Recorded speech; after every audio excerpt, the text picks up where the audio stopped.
की वीडियो में मैं आप लोगों को यही बताने वाला हूँ कि इन्फ्लुएंसर मार्केटिंग बिजनेस है क्या, इसे कैसे स्टार्ट किया जाता है एंड कैसे इसे ग्रो कर सकते हो। ये वीडियो एक पूरा रोड मैप होने वाला है बिगिनर टू एडवांस लेवल का, जहाँ पे मैं आपको स्टेप बाय स्टेप बताऊंगा कि कब कब क्या क्या करना है। तो बिना किसी देरी के शुरू करते हैं प्योर बेसिक से। What is influencer marketing? Okay, so जिन लोगों को नहीं पता उनको इजी वे में समझा देता हूँ। इन्फ्लुएंसर मार्केटर बेसिकली एक मिडल मैन होता है जिसका काम होता है क्रिएटर एंड ब्रांड्स को मिलाना, ताकि ब्रांड्स क्रिएटर्स को स्पॉन्सरशिप दे के अपनी अवेयरनेस और सेल इंक्रीज कर सके एंड क्रिएटर ब्रांड के लिए कंटेंट बना के पैसे कमा सके। सुनने में ये नॉर्मल सी चीज लग रही है एंड आई एम श्योर आप लोग सोच रहे होंगे कि इसके लिए मिडल मैन की क्या जरूरत है। वेल, बहुत ही सिंपल सा आंसर है। क्रिएटर अपने कंटेंट क्रिएशन के प्रोसेस में इतना बिजी होता है कि उसके पास टाइम नहीं है कि वो जाके ब्रांड्स को ढूंढे, फिर उनको मनाए एंड देन उनसे पैसे लेके उनके लिए काम भी करे एंड काम हो जाने के बाद दोबारा से सेम प्रोसीजर को रिपीट करे एंड साथ ही इन सब के बीच में जो लीगल एग्रीमेंट्स वगैरह होते हैं उनका भी ध्यान रखे। वहीं ब्रांड्स के पास भी नॉलेज नहीं होती है कि उनको किस तरह के क्रिएटर पे स्पेंड करना चाहिए, किस क्रिएटर को कितना पे करना चाहिए एंड उनसे क्या एक्सपेक्ट किया जा सकता है एंड इवन क्रिएटर को रीच करके उनसे नेगोशिएशन भी कैसे करे। ब्रांड्स को भी इन चीजों में प्रॉब्लम आती है क्योंकि ब्रांड्स के पास भी अपना खुद का काम है जो कि उनको कैरी आउट करना है एंड इन्हीं प्रॉब्लम्स को सॉल्व करने के लिए चाहिए होता है मिडल मैन, जो कि है इन्फ्लुएंसर मार्केटर, जो कि क्रिएटर को ढूंढता है, उनको ब्रांड डील्स ला के देता है and negotiation and deal closing का सारा काम करता है और साथ ही एक लॉन्ग टर्म रिलेशन भी बिल्ड करता है ब्रांड्स के साथ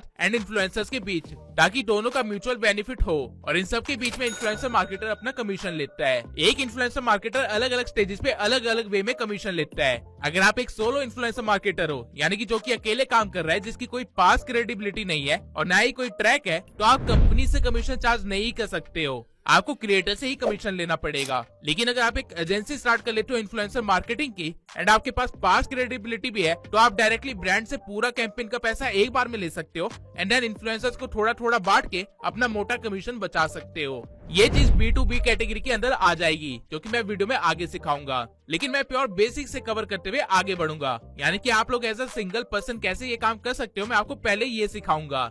हाउ टू स्टार्ट।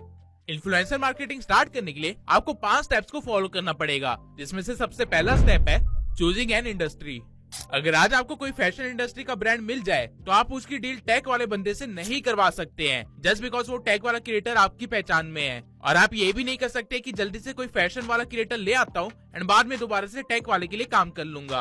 अगर आप इस वे में इन्फ्लुएंसर मार्केटिंग करने की कोशिश करोगे तो आपकी हालत धोबी घाट के कुत्ते जैसी हो जाएगी, जो कि ना तो घर का बचेगा ना ही घाट का। एंड मैक्सिमम बिगनर्स यही गलती करते हैं। इस इंडस्ट्री में घुसते ही उनको इतना पैसा दिखता है कि वो किसी भी डील को छोड़ना नहीं चाहते हैं। एज अ रिजल्ट वो किसी भी इंडस्ट्री के अंदर क्रेडिबिलिटी नहीं बना पाते हैं, लॉन्ग टर्म गेम नहीं खेल पाते हैं और कुछ हजार रुपए कमा के गायब हो जाते हैं, जबकि एक्चुअल में ये इंडस्ट्री काफी बड़ी है। तब क्वेश्चन ये आता है कि इंडस्ट्री चूज करे कैसे। इसके लिए आपको simply 3C fit framework check करना है, जहाँ पे पहला C का मतलब है क्यूरियोसिटी, यानी कि ऐसी कौन सी इंडस्ट्री है जिसके अंदर आप जेन्युइनली इंटरेस्टेड हो, जिसके बारे में आपको ऑलरेडी थोड़ी सी नॉलेज है। यानी कि आपको पता होना चाहिए कि उस इंडस्ट्री में कौन से ब्रांड्स है, कौन से इन्फ्लुएंसर्स टॉप पे है, क्या क्या नया चलता रहता है उस इंडस्ट्री के अंदर, एवरीथिंग। अगर आप लोगों को ऑलरेडी इस चीज की नॉलेज नहीं है तो कोई प्रॉब्लम नहीं है, आपको बस एक ऐसी इंडस्ट्री ढूंढनी है जिसके बारे में ये चीजें सीखने में आप इंटरेस्टेड हो, आपका काम आसान हो जाएगा। दूसरे C का मतलब है कैपेबिलिटी। अगर इन्फ्लुएंसर मार्केटिंग में घुस रहे हो तो मैं प्रेफर करूंगा कि एक लॉन्ग टर्म विजन लेके चलो एंड लॉन्ग टर्म में आपको एक सवाल खुद से पूछना ही पड़ेगा कि जिस इंडस्ट्री को आपने चूज किया है, यहाँ पे ब्रांड्स को या इन्फ्लुएंसर्स को आप ऐसा क्या प्रोवाइड कर सकते हो जो इनके पास नहीं है। ये इन्फॉर्मेशन हो सकती है, डाटा हो सकता है, मार्केटिंग टेक्निक्स हो सकती है या कुछ भी हो सकता है, लेकिन ये लॉन्ग टर्म गेम के लिए जरूरी है। बिगिनिंग स्टेज में ऑब्वियसली आपके पास इसका आंसर नहीं होगा, तो अभी के लिए आप इसे इग्नोर कर सकते हो, लेकिन अगर एक लॉन्ग टर्म प्लानिंग कर रहे हो तो इस बारे में जरूर सोचना। तीसरा C है कमर्शियल वैल्यू।